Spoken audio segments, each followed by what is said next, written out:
Hello, I'm Brian Buchanan, President and CEO of AgChimp, and I'm here with Barry Bennett, who's our Director of Market Acquisition.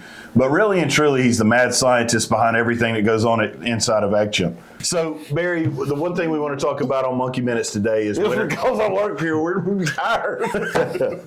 Is winter annual weeds. Yes. So, facade farmer, whether you're in Florida, whether you're in the Southeast, the Northeast, the Midwest, it's that time of year where we've all got some of those pesky winter annual weeds. Yeah. And so if you were me, I'm a farmer, I got 400 acres of sod in production, and I need to control these winter weeds. What would you use? Number one, if I was you, I'd be 5 inches taller, which would be great. That would be the best thing. But as far as controlling my winter weeds, I would go with 2,4-D.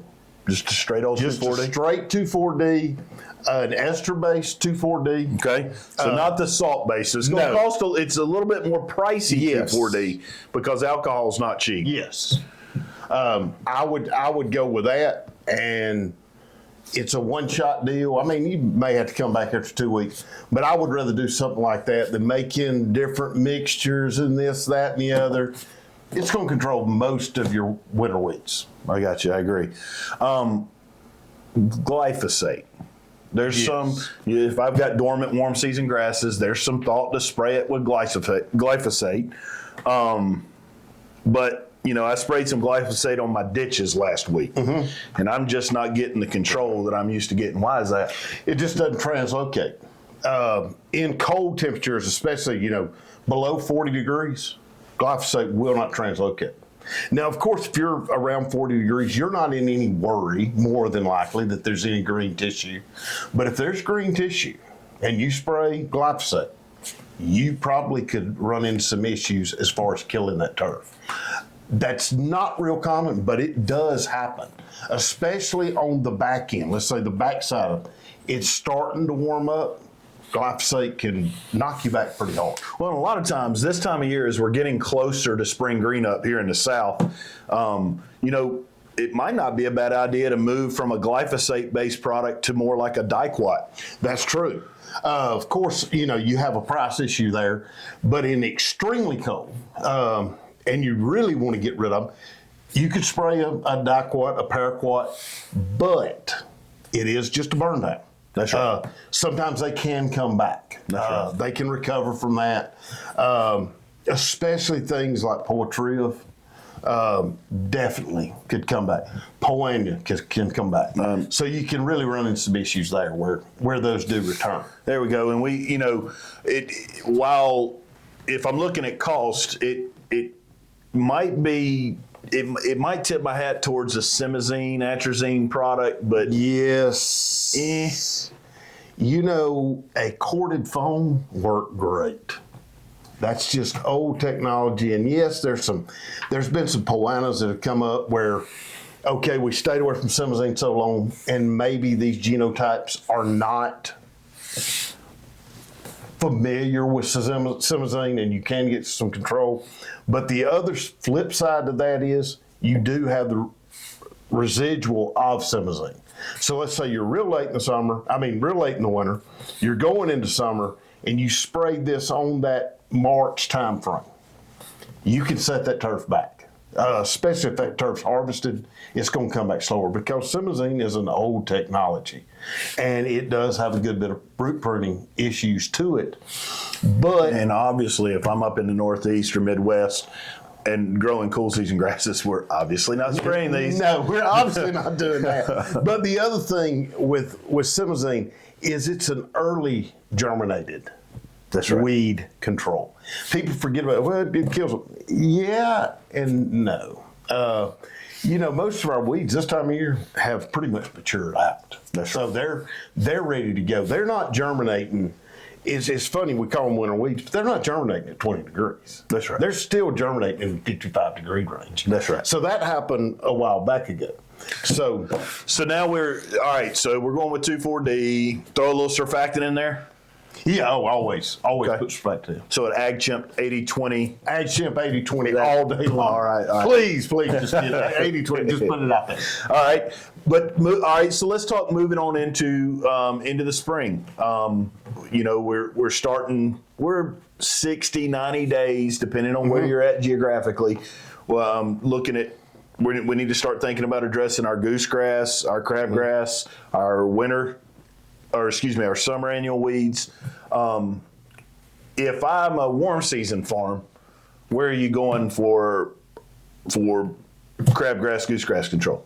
Oxidizon. Oxidizon. And I'm talking on a liquid oxidizon. A lot of people are afraid of it. Well, it burns. Well, I'm dormant. Right. It's not going to hurt dormant grass. Even, it has been done in green grass with no happening. But I do see where that could happen. You have a big, heavy rainfall. You have some pooling in green grass. But when it's dormant, there is no effect from it. Now, don't spray it right. And just with anything, don't spray it before you have 6 inches of rain. But I would go with a liquid oxidizon. It's still the best, still has the least amount of root pruning.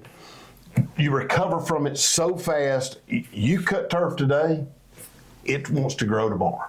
So I would always go with oxidizon. Yeah, and just the basic 2 pound per acre rate. Oxidizon is a 3.17 pound per gallon product. So a gallon of oxidizon, you're looking at about an 80-ish ounce rate. You're going to get 2 pounds of active per acre. So 1 gallon's going to cover about an acre and a half. And people think, well, oxidizon is expensive. It's expensive relative to what? Is a lot of times the question. Expensive is only relative to something else.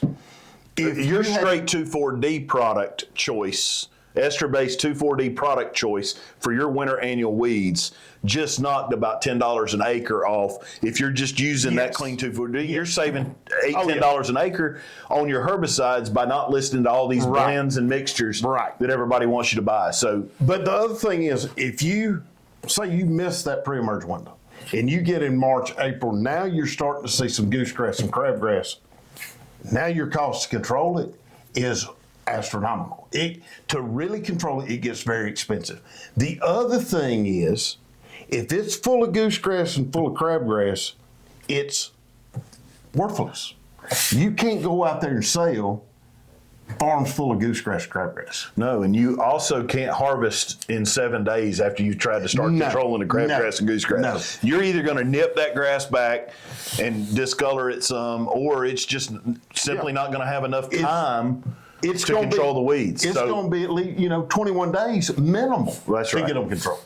That's right. The cost of oxidizon is much cheaper than the cost of not being able to have a truckload ready when your customer needs it and wants it ready. Absolutely. All right, moving up into Northeast, Midwest, in the transition zone, we've got some cool season grasses. I'm going to answer this. I spent a lot of time working on cool season grasses up in the transition zone. I'm going Prodymene. If I've got a little bit more money, I'm going to go Dimension in my budget. You agree with that? Absolutely. Dimension I'm going to use later on in the spring because Dithiopyr has post-emergence control on crabgrass. Yes. And I know why you're looking at me now. I actually use the brand name Dimension, and that's okay because Dithiopyr and Dimension, everybody knows them by that name. But or Prodymene. Right. I'm going to look at going with Prodymene to control my crabgrass and my summer annual weeds as well. Just make sure you don't have an area that's very thin that you plan on seeding, because Prodymene especially and pendimethalin, it won't germinate for 60 to 90 days. That's right. It's funny, we make a mistake. In the turf world, it's 60 to 90 days. That's right. You're exactly right. Prodymene's 90 days, even though it's the thinnest pre-emergent barrier, it stays shallowest in the soil profile. It's 90 days before you're seeing anything come back, or before you're seeing seed germination. If you've got Dithiopyr Dimension out there, you're going to see a lower window, maybe even as low as 45 days. But I'm with you on your 60 to 90 day. The other thing is some of your sulfurons. Be careful those going into into spring because they have 30-day, a lot of those have 30, 45-day windows. So that's a 30 to 45-day mistake we can make. So those can have, especially in seeding, they can have some real issues. And even some springing issues. Yeah. So as we're heading into spring, watch your soil temperatures. We sometimes get confused by air temperatures, thinking it's time to run out there. Here in Georgia, where we've been 30 and 28 for highs and 9s and 11s for lows. But in 5 days, it's going to be 66 degrees with a low of 59. Welcome to Georgia. Welcome to Georgia. And a lot of times that'll start to falsely start to wake And us it'll up. probably Watch rain 8 inches, That's right. and then it'll be 15 degrees. We'll watch soil temperatures. Soil temperatures getting up close to 55 degrees. It's time to get those pre-emergence out. Next week, 5 days from now, 66 degree temperature is going to be a great time to spray that Ester 2,4-D. That's exactly right. And get It'll those work, winter it'll weeds work real cleaned good up. then. So, Well, so until we come up with another one of these things, thanks for watching us here on Monkey Minutes. You can always like and subscribe us on the YouTube channel. Find us on Facebook and Instagram, but definitely visit us at agchimp.com. Thanks for watching.